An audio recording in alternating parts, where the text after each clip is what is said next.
Read a small story English to Kannada. In a quaint village nestled between rolling hills and whispering pine trees, there lived an old man named Elias. Elias was known for and wide for his extraordinary ability to mend broken things, be it shattered vases or fractured huts. One brisk autumn morning, a young girl named Lily stumbled upon Elias sitting under his favorite oak tree, surrounded by delicate porcelain figurines in need of repair. Curious, Lily approached him and shyly asked, "Can you fix broken dreams too?" Elias smiled gently, his eyes twinkling at the corners. Broken dreams, he mused, those are the most delicate of all, but with care and patience they can be pieced back together. From that day on, Lily visited Elias regularly. She would tell him about her aspiration to become a painter, but also of the doubts that clouded her mind. Elias listened intentionally, offering quite encouragement and wise words that seemed to sprinkle a bit of music into her soul. Months passed and Lily's painting began to reflect vibrancy of her newfound confidence. One day she proudly presented Elias with the canvas adorned with swirling colors and bold strokes. He fixed my broken dreams, she whispered, her eyes sparkling with gratitude. Elias nodded loudly. No, my dear Lily, he replied softly, you mended them.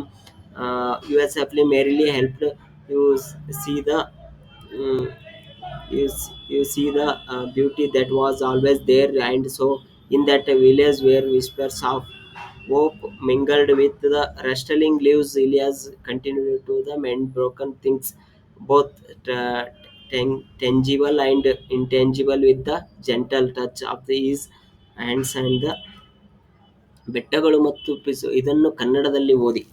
ಬೆಟ್ಟಗಳು ಮತ್ತು ಪಿಸುಗುಟ್ಟುವ pine ಮರಗಳು ನಡುವೆ ಇರುವ ಒಂದು ವಿಲಕ್ಷಣ ಹಳ್ಳಿಯಲ್ಲಿ ಇಲಿಯಾಸ್ ಎಂಬ ಮುದುಕ ವಾಸಿಸುತ್ತಿದ್ದನು.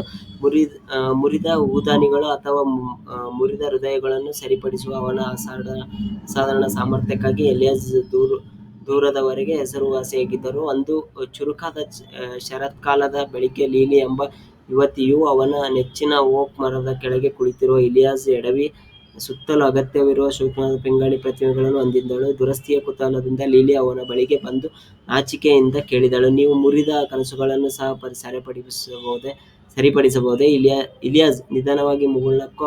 ಅವನ ಕಣ್ಣುಗಳು ಮೂಲೆಗಳಲ್ಲಿ ಚಿಮ್ಮುತ್ತಿದ್ದವು.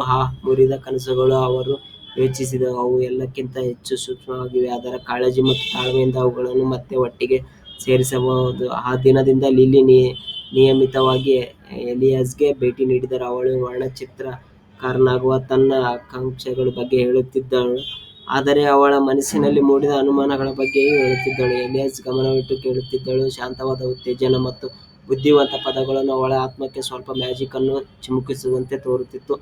ತಿಂಗಳುಗಳು ಕಳೆದವು ಮತ್ತು ಲಿಲಿಯ ವರ್ಣಚಿತ್ರಗಳು ಅವಳ ಹೊಸ ಆತ್ಮವಿಶ್ವಾಸದ ಉತ್ಸಾಹವನ್ನು ಪ್ರತಿಬಿಂಬಿಸಲು ಪ್ರಾರಂಭಿಸಿದವು.